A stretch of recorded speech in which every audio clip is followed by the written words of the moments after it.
TET exam clear பண்ணிட்டு பிடி and SCD எக்ஸாமோட notification எப்போ வரும் அப்படின்னு வெயிட் பண்ணிட்டு இருக்கவங்களுக்கு தான் இந்த காணொளி. ஏற்கனவே பிஇஓ அப்படின்னு ஒரு எக்ஸாம் வந்து 2025 டிஆர்பி ஆனுவல் பிளானர்ல இருந்த ஒரே காரணத்துக்காக இந்த யூடியூப் சேனல்ஸ், அகாடமிஸ் எல்லாம் கிளாஸஸ், டெஸ்ட் பேட்ச்னு சொல்லி வீடியோ அப்லோட் பண்ணிட்டே இருந்தாங்க. ஓகே, 2026 வந்துச்சு. 2026 ஆனுவல் பிளானர் படி சொன்னபடி டெஸ்ட் நடக்கல. சரி, 2026ல ரிவைஸ் பண்ணி சொல்லுவாங்கன்னு பார்த்தா பிஓவே 2026 ஆனுவல் பிளானர்லயே இல்லை. அப்போ வந்து அந்த பிஓ எக்ஸாம் எப்படி வரும், டெஸ்ட் பேட்ச் கிளாஸஸ் எல்லாம் கண்டக்ட் பண்ணிட்டு இருந்தாங்களோ அந்த சேம் விஷயத்த மறுபடியும் பண்றாங்க.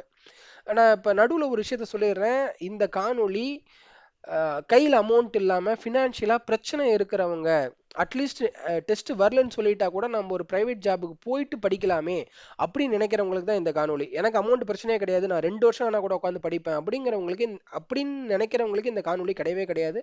நீங்கள் ஸ்கிப் பண்ணிட்டு அகாடமிஸ் என்ன சொல்கிறாங்களோ அவங்க படி நீங்கள் கிளாஸ் சேருங்க, நீங்கள் வந்து டெஸ்ட் பேட்ச் போட்டு படிங்க. உண்மையில சீக்கிரம் வரணும் அப்படின்னு நினைக்கிறவங்க ஒரு விஷயம் தெரிஞ்சுக்கோங்க.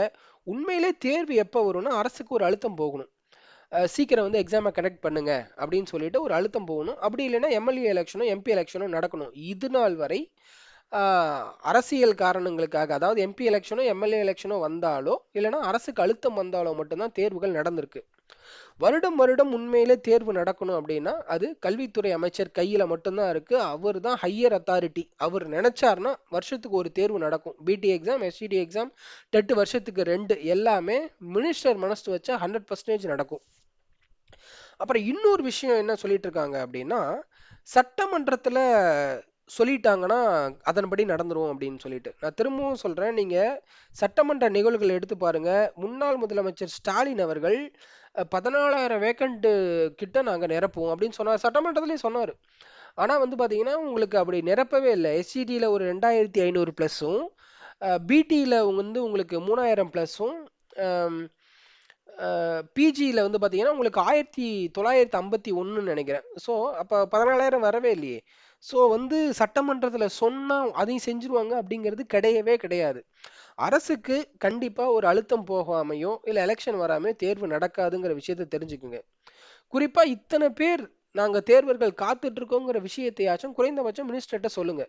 நான் மினிஸ்டர்கிட்ட என்னுடைய இன்ஸ்டாகிராம் ஐடியிலேருந்து அவருக்கு மெசேஜ் பண்ணிட்டு தான் நான் உங்களுக்கு இந்த காணொலியை பதிவு பண்ணுறேன். 4 மணி நேரத்துக்கு முன்னாடி மினிஸ்டர் அவர்கள் வந்து ஒரு போஸ்ட் வந்து போட்டிருக்காங்க. பள்ளிக்கல்வி இயக்குனராக கூடுதல் பொறுப்பு கொடுத்து ஒரு மேடம் அப்பாயிண்ட் பண்ண விஷயத்த போட்டிருக்காங்க. ஸோ அதுக்கு கீழே நான் கமெண்ட் பண்ணிட்டு தான் நான் இந்த வீடியோவை போடுறேன். நீங்கள் பாஸ் பண்ணி கூட அதை படிச்சு பாருங்க. இந்த மாதிரி ஆனுவல் பிளானர்ல இருந்த விஷயம் இன்னும் வரவே இல்லை. 1.7 கிட்டத்தட்ட 1.25 லட்சம் பேர் வந்து எஸ்சிடி அண்ட் பிடி எக்ஸாமை சேர்த்து எழுதுவோம். எல்லாரும் வெயிட் பண்ணிட்டு இருக்காங்க. அட்லீஸ்ட் பிரைவேட் ஜாபுக்கு போயிட்டாச்சும் படிக்கலாம். அதுவும் படிக்க முடியல. வீட்டில் இருந்துட்டும் எப்போ எக்ஸாம் வரும் அப்படிங்கிறதுனால, எப்போ எக்ஸாம் வரும்னு தெரியாததுனால ஒரு கம்ப்ளீட்டாக ஃபுல் ஃபோக்கஸ்டாகவும் படிக்க முடியல. ஸோ அதனால் வெளிப்படைத்தன்மையோட எக்ஸாம் எப்போ நடக்கும்னு சொல்லுங்க அப்படிங்கிற மாதிரி அவர் இன்ஸ்டாகிராமில் மெசேஜ் பண்ணியிருக்கேன். இன்ஸ்டாகிராமில் மினிஸ்டர் ஆக்டிவாக தான் இருக்கார். குறைந்தபட்சம் தேர்வுக்கு வெயிட் பண்ணிட்டு இருக்கவங்க நீங்கள் போய் உங்களுடைய கருத்துக்களை சொன்னால் இத்தனை பேர் எக்ஸாம் வெயிட் பண்ணிட்டு இருக்காங்கங்கிற விஷயமாச்சும் தெரியும்.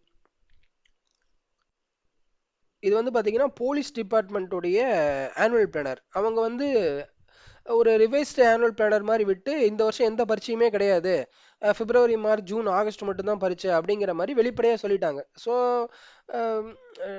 போலீஸ் டிபார்ட்மெண்ட்டுக்கு எக்ஸாம் ட்ரை பண்ணிட்டு இருக்கவங்களுக்கு ஒரு கிளாரிட்டி கிடைச்சிருச்சு. அவ்வளோதான், இந்த வருஷம் பரீட்சையே இல்லை. ஸோ நம்ம ஒரு 5 மாதம் இல்லை ஒரு 4 மாதம் ஏதோ ஒரு ஜாப் போயிட்டு அப்புறமாட்டு கூட நம்ம படிக்கலாம் அப்படிங்கிற மாதிரி ஒரு ஐடியா கிடைச்சிச்சு. ஸோ இங்கே வந்து அது எதுவும் வந்து கிடைக்கல. பார்த்தீங்கன்னா மார்ச் மாதமே சொன்னாங்க. கிட்டத்தட்ட எக்ஸாம் வந்து ஜூலைன்னு சொன்னாங்க. இப்போ ஜூலை மாதமே இன்னையோட முடிஞ்சிருச்சு. அடுத்து ஆகஸ்ட் மாதமே வரப்போகுது. ஸோ வந்து அட்லீஸ்ட் வந்து இந்த இந்த இந்த வருஷம் நாங்கள் பரீட்சை வைக்க மாட்டோம், அடுத்த வருஷம் தான் பரீட்சை வைப்போம் அப்படின்னாலும் அதையும் வெளிப்படையாக சொல்லிடுங்க அப்படிங்கிற மாதிரி தான் நானுமே இன்ஸ்டாகிராமில் மாண்புமிகு கல்வி அமைச்சருக்கு மெசேஜ் பண்ணியிருக்கேன். ஸோ யார் யாருக்கெல்லாம் எக்ஸாம் சீக்கிரம் வரணும், இல்லைன்னா வந்து எப்போ நடக்குதுனாச்சும் தெரிஞ்சுக்கணும், கொஞ்சம் விரைவாக தெரிஞ்சுக்கணும்னு நினைக்கிறவங்க மட்டும் கமெண்ட் பண்ணுங்க. இல்லை பொறுமையாக எனக்கு 2 வருஷம் கூட பிரச்சனை கிடையாது, என்னுடைய ஃபேமிலி பேக்கப் இருக்கு, நான் பொறுமையாக படிப்பேன் அப்படிங்கிறவங்க இந்த வீடியோ ஸ்கிப் பண்ணிவிடுங்க. நீங்கள் போய் மெசேஜும் பண்ண வேணாம். மற்றபடி உங்களுக்கு இன்ஸ்டாகிராம் ஐடி இல்ல அப்படின்னா கூட எக்ஸாம் சீக்கிரம் வரணும்னு நினைக்கிறவங்க ஒரு இன்ஸ்டாகிராம்ல உங்களுக்குன்னு ஒரு அக்கௌண்ட்டை கிரியேட் பண்ணிட்டு கல்வி அமைச்சருக்கு வந்து ஒரு மெசேஜ் வந்து பண்ணுங்க. அப்பதான் தெரியும். நான் மறுபடியும் சொல்றேன், பிஇஓ எக்ஸாமுக்கு என்ன இந்த யூடியூப் சேனல்ஸும் அகாடமிஸையும் பண்ணாங்களோ அதே விஷயத்தை தான் மறுபடியும் பண்றாங்க.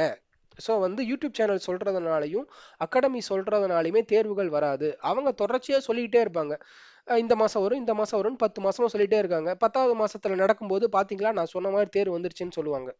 ஆனா 9 மாசமா சொன்னீங்களே தேர்வு வரவே இல்லையே அப்படின்னு நம்ம கேட்க முடியாது. அவங்க சொல்ற விஷயங்கள்ல எது நடக்குதோ அதை எடுத்துட்டு தான் இந்த யூடியூப் சேனல்ஸும் அகாடமிஸும் பேசுவாங்களே ஒழிய அவங்க பக்கம் இருக்க தப்ப ஒருபோதும் ஒத்துக்கொள்ளவே மாட்டார்கள். ஸோ வந்து குறைந்தபட்சம் மினிஸ்டருடைய இன்ஸ்டாகிராம் அக்கௌண்ட்டுக்கு போங்க. சார் வந்து ஆக்டிவா தான் இருக்கிறாரு. ஸோ கூடுமான அளவுக்கு எத்தனை மெசேஜ் போதோ அத்தனை பேர் காத்துக்கிட்டு இருக்காங்கன்னு தெரியும். ஸோ ஒரு வெளிப்படைத்தன்மையோட நமக்கு ஒரு பதில் கிடைக்க வாய்ப்பு இருக்கு. நன்றி.